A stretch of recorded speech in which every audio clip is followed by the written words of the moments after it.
भाई हमने खो दिया तो भाई हमें हमेशा जब तक हम भी जिएंगे जब तक याद रहेगा। मेरा नाम मोहम्मद शुएब, मैं सुलेमान का बड़ा भाई हूँ।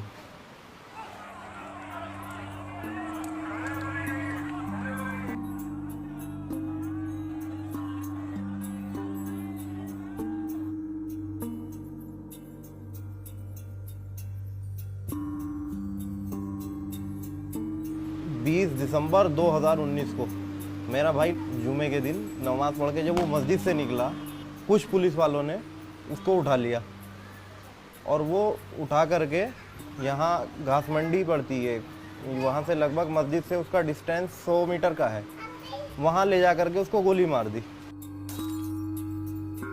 24 या 27 लोगों के करीब यहाँ मरे हैं CANRC के वायलेंस में। उस वायलेंस में जितने भी लोग मरे हैं, एक भी लड़का, कोई 20 साल का, कोई 21 साल का, कोई 22 साल का, जिनके घरों की स्थिति भी ऐसी है कि खाने को भी देखना पड़ता उन लोगों को, तो क्या वो लोग गुंडे होंगे, क्रिमिनल होंगे? 24 दिसंबर 2019 को हमने SP बिजनौर, SP के तो सारे सामने हुई थी ये बात, DIG Moradabad, IG Bareilly, DGP Lucknow, राष्ट्रीय मानव अधिकार आयोग, मुख्यमंत्री कार्यालय और प्रधानमंत्री कार्यालय को अपनी चिट्ठी भेजी बाय रजिस्ट्री भी भेजने के बाद उसमें कोई इंक्वायरी नहीं हुई। FIR उन्होंने मोहर लगा करके हमको दे दी 28 तारीख में।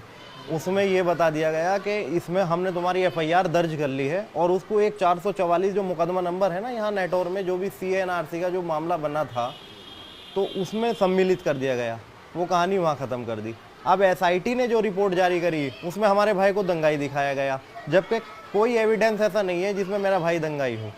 SP ने खुद इस बात को कबूल कर रखा है कि गोली हाँ हमारे गनर ने मारी, अपनी आत्मरक्षा में गोली मारी है, जबकि ये सरासर झूठ है। कोई आत्मरक्षा नहीं थी, मेरा भाई नमाज पढ़ करके निकला।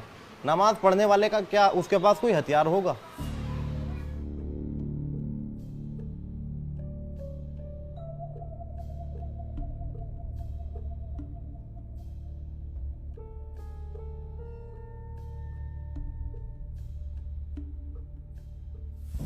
मेरा भाई UPSC की तैयारी कर रहा था। मेरा भाई 1 महीना पहले ही उसको फीवर की वजह से हमने नोएडा से बुलाया था और नोएडा में इसकी क्लासेस भी ले रहा था, UPSC की कोचिंग कर रहा था।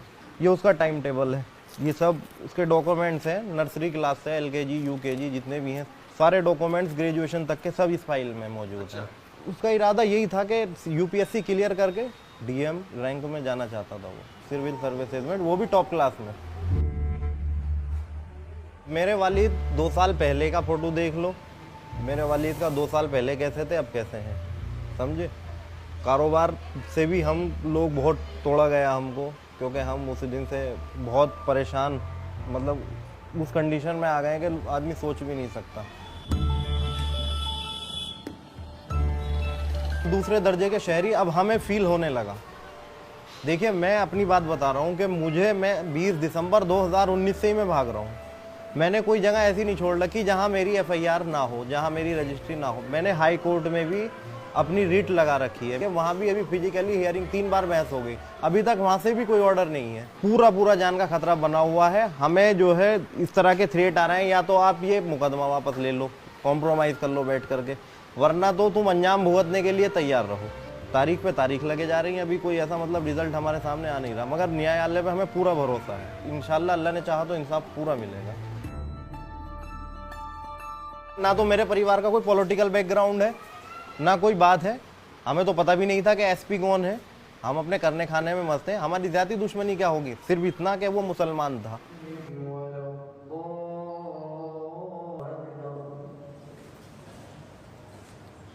सिस्टम वाकई मुसलमानों के खिलाफ है।